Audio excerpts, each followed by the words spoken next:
खुलुमबाय बड'लेण्ड खबर चेनेलाव नोंथांमोनखौ बरायनानै लाग्रोनाय जाबाय।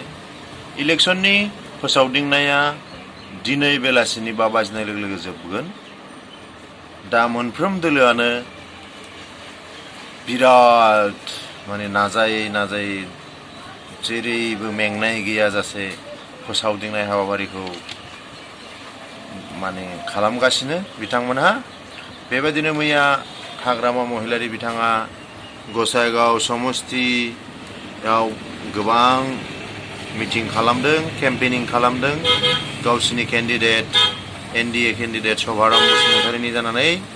आरो बिथाङा इउपिपिएल आरो एबसुखौ गोबां समाल'सना खालामदों। बिथाङा बुंदों एबसु माने इउपिपिएल, इउपिपिएल माने एबसु। आरो बिथाङा बुंबावदों प्रमद बर', एबसु, दिपेन बर' बिसिनि खोथाखौ आंनि सिगाङाव दारालाय बिदि बुंदों। बेनिफ्राय बे 5 बोसोराव बर' जातिखौ प्रमद बर'आ धंस खालामजोब्बाय बेबायदि बुंदों। दा बे हाग्रामा बिथाङा गावनि केम्पेनाव, इलेक्शननि केम्पेनाव बे बाथ्राफोरखौ रायजो राजाफोरनि सिगाङाव, भटार्सफोरनि सिगाङाव बुंदों। दतमा समस्तिनि इउपिपिएल केन्डिडेट राजु नार्जारिनि गारियाव माखासे सिनाय मोनै मानसिफोरा मैया मोनायाव 9:30 बिथाङा रामपुर बिलाव रायजो राजाफोरजों मत बिनिमय सावरायलायनो थांदोंमोन।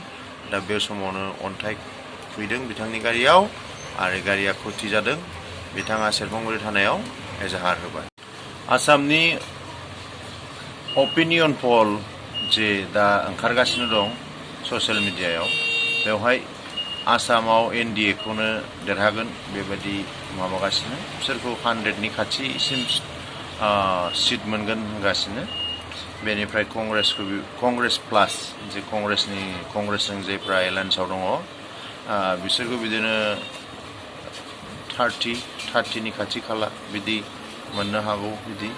बेनिफ्राय बेवहाय AIUDF खौ बिदिनो 2-3 आरो इउपिपिएल खौ 2 देरहागोन होनदों। दा इउपिपिएल निया 2 देरहामारोबा अबे समस्तिया जागोन बे मोनसे बिराद गिदिर सोंलु। अबे दिपेन बर'आ देरहागोन नामा? बेनिफ्राय प्रमद बर' 2ल'सो होदों समिक्षायाव, अपिनियन पलाव। दा प्रमद बर' बिथाङा बुंदों 10निफ्राय 12सिमखौ जोङो बड'लेण्डआव देरहागोन होननानै। दा 4 मेआसो जोंखौ एक्जाक्ट रिजाल्टखौ होगोन। दा दाबियाथ' बयबो खालामखायो एनडिए आबो 100 मोनमारगोन ना मोनमारा बेखौ 4 मेआसो मिन्थिगोन। बेनिफ्राय कंग्रेस प्लास, कंग्रेसनि एलायन्सआबो 20 ना 30 मोनगोन ना 20निबो खम मोनगोन बुंनो हाथ'वा। मोनसे मोजां खबर, दा हादराव गेसनि जे आंखाल, दा एलपिजि गेसनि, दा बे एलपिजि गेसनि आंखाल समाव भारत सरकारा 5 केजिनि सिलिन्डार बेखौ फाननायनि गोबां बिथांमोना गुरुत्व लादों, थुलुंगा होदों गेस एजेन्सिफोरखौ।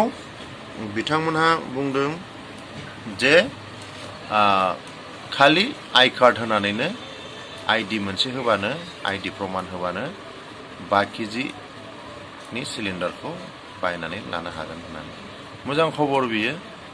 बेनिफ्राय जुद्धनि खबराथ' रावबो गंग्लायलाया। आमेरिकायाथ' गंग्लायखाया, इरानाबो गंग्लाया, आरो इजराइल जेननायखौ मालाबाबो लाखाया।